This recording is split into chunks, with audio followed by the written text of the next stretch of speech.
la sustracción del bien propio que lo encontramos en el artículo 191. El delito de sustracción del bien propio es conocido también con las denominaciones de hurto impropio, de hurto de posesión o apropiación de cosa propia. Bien, bueno, el propietario de un bien mueble que lo sustrae de quien lo tenga legítimamente en su poder con prejuicio de este o de un tercero, se aprecia en consecuencia de que la acción recae sobre el patrimonio constituido por el bien mueble de propiedad del mismo agente, pero cuya tenencia ha sido desplazada lícitamente a quien resulta agraviado. Su tipificación dentro del contexto de la apropiación ilícita y no dentro de las formas de hurto tiene su explicación en relación a que si bien es cierto, en este caso se procura de una forma de sustracción, ello no se verifica sobre los bienes ajenos, sino que por el contrario, el bien que se sustrae le pertenece al agente. En esta oportunidad, el sujeto activo es el propietario del bien mueble sustraído, que se encuentra temporalmente privado de su legítima posesión. El sujeto pasivo viene a ser la persona que mediante un título temporal legítimo y vigente ostenta la tenencia del bien. Como por ejemplo, bueno, digamos que yo tengo un automóvil, ¿bien? Y yo le doy a otra persona para que lo trabaje. Todo ello mediante un acuerdo ya sea verbal o por un contrato, digámoslo así. Supongamos que este acuerdo es por un tiempo máximo de 6 meses. Pero antes de que se concrete este tiempo específico de medio año, 6 meses, yo le quito el vehículo antes del plazo determinado. Entonces, prácticamente es mi propiedad, el vehículo es mi propiedad, pero en esta oportunidad, pues yo le había delegado básicamente como un título temporal al sujeto pasivo y no estoy cumpliendo, digamos, con el trato, con el acuerdo verbal que él y yo quedamos. La siguiente diapositiva, por favor. Ya. Lo que respecta a modalidades de apropiación irregular, este artículo sanciona a quien se apropia de un bien perdido, de un tesoro o de un bien ajeno en cuya tenencia entró el agente por error, caso fortuito o caso independiente de su voluntad. Aquí encontramos, prácticamente está subdividido por dos títulos. La primera es se apropia de un bien que se encuentra perdido o de un tesoro de la parte del o de un tesoro o de la parte del tesoro correspondiente al propietario del suelo, sin observar las normas del Código Civil.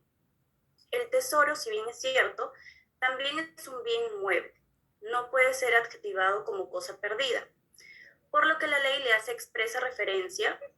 Para los efectos del texto legal necesario, debemos entender por tesoro a todo bien mueble de gran valor económico, de reciente o antigua creación, sin dueño conocido que se encuentra enterrada u oculta en propiedad ajena. La materialización de este delito, es decir, su consumación, se verifica con la retención indebida del tesoro por parte del sujeto activo, quien incumple los mandatos de ley civil con respecto al tratamiento de la búsqueda o hallazgos de tesoro.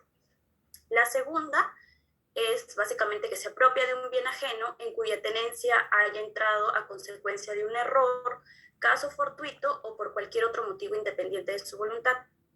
La acción se consuma cuando el agente se apropia de un bien ajeno en cuya tenencia haya entrado a consecuencia de error, caso fortuito o por cualquier otro motivo independiente de su voluntad.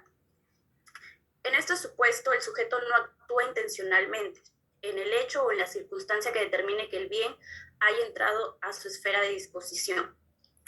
Lo ilícito de la acción se presenta en cuanto el sujeto toma conciencia de que dicho bien no le pertenece y no obstante de ello se la apropia, perjudicando así su patrimonio y, a quien es su legítimo propietario o poseedor.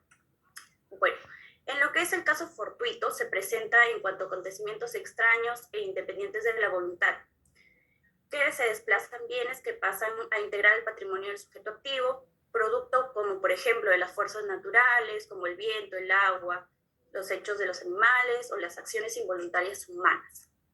Por otro lado, la fórmula analógica utilizada para el tipo penal a que se refiere, independientemente de su voluntad, pretende cubrir los vacíos que puedan presentarse en realidad, como por ejemplo, en este caso, ¿me escucha? Sí, compañera. Sí, compañera. Claro, Sí, sí, allá. claro.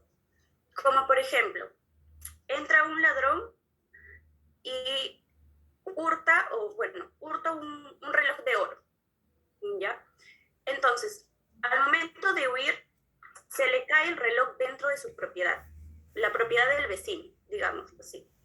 Entonces, ahí prácticamente el vecino no está o no sabe, no es consciente de que el reloj de oro está dentro de su propiedad, porque no tiene la intención de querer, tener el reloj.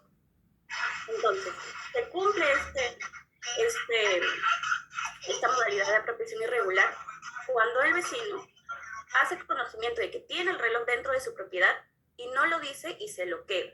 Ahí se cumple esta modalidad de apropiación irregular.